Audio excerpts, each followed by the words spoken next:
Welcome to the Midlife Motherhood community where we record the Midlife Mama podcast. We are so glad you're here. This is a safe place for midlife moms to grow. And you may say, what is a midlife mama? A midlife mama is any mom who has one child reach adulthood. We've been beautifully supported as we were raising our kids when we had babies, grade school kids, and even our teenagers. But once our kids reached adulthood, the world goes quiet and we're left wondering, what do we do now? What does our motherhood look like? How do I parent adult kids? Often even saying the term parenting adult children just sounds wrong because we don't parent them anymore. They are free to make their own choices. We need help learning how to navigate this transition. Last time we talked about communication with our adult kids, and we've been talking about what it means to be careless with our words. No mom intends to be careless with what she says to our adult children, and yet often we find that we frustrate our kids with what we say. We're looking at reasons why you need to guard the way you talk to your adult children. Last time we talked about 2 reasons. They were because words hold power. Words are powerful.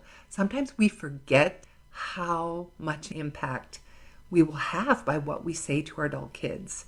Remembering the power of that changes and helps us be more cautious in how we speak to our grown kids. The second thing is words can't be taken back. Do you remember when you would do that little experiment with your grade schoolers? You would squeeze all the toothpaste out of the tube and then you'd say to them, okay, kids, put it back in. And they would try to take the toothpicks and try to get it back in.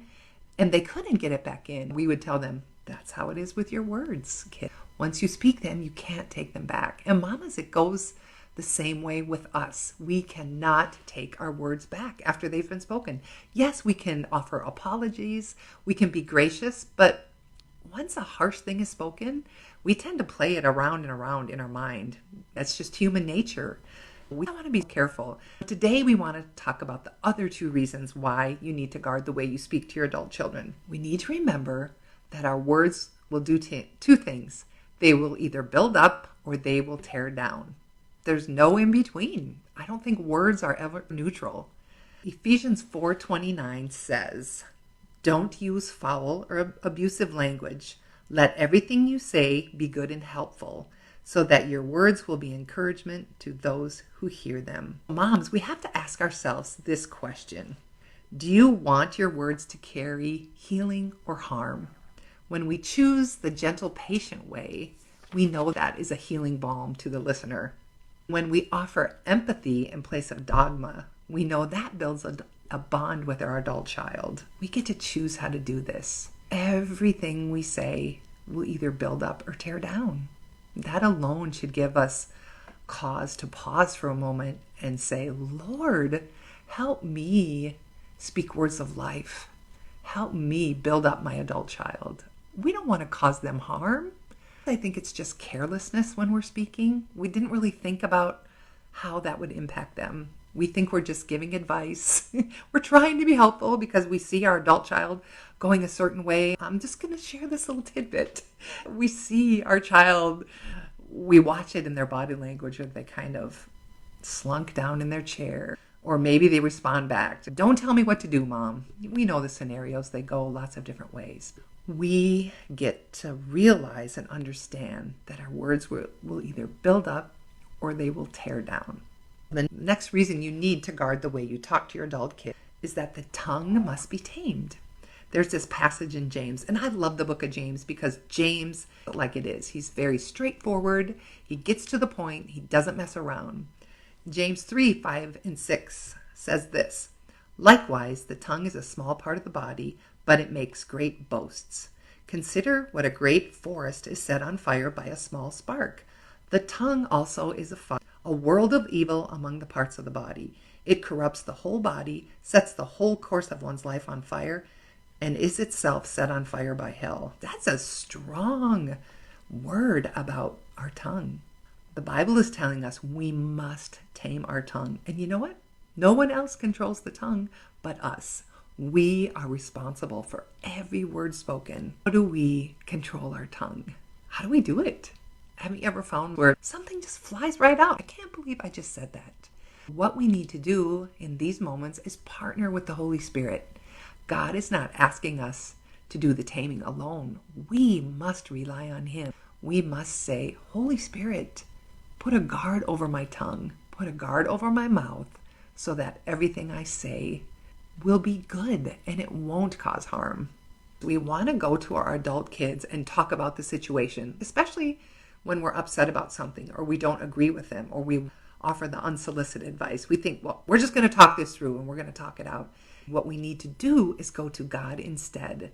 If you are feeling frustrated about a choice your adult child has made, take that up with God.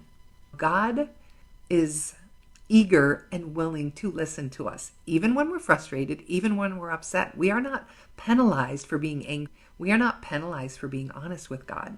It is much safer to talk about these things that weigh heavy on your heart with God than with your adult child. Number one, your adult child probably isn't ready to hear it. It's not going to be beneficial. It'll probably cause a conflict. It may create a wound in your relationship. We remember we can control our tongue because we talk to God instead of our adult kids. Give that a try this week. The things that weigh heavy on your heart, talk to God instead of your adult child. And then when it's time and God has given you the clear, we can have difficult conversations, but we can do it in a way that is peppered with grace, gentleness, and love. And isn't that what we want most? I wanted to let you know, mamas, that I've created a new guide for you. It's called 10 Things Moms Say That Frustrate Their Adult Children and 5 Ways to Stop Yourself from Saying Them. If you would love that guide, you can just go ahead and go to hinkelman.com. And Hinkelman is spelled Henkelmn. You can also grab that resource at my Instagram account at phinkelman. I look forward to continuing these conversations about our words. Next week, we're going to talk about the power of the pause and how a breath prayer in the moment when we think we're going to say something stupid can keep us from speaking. We will see you next time. Thanks for listening. If you would like to be part of a community of other midlife mamas, please join us in the Midlife Motherhood Community Facebook group. We have live conversations just like this each week.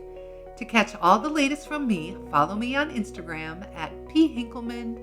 And for show notes, head to my website, pamelahinkelman.com/podcast for all my free resources to support midlife mamas. Until next time, remember, there's grace for the next phase of parenting.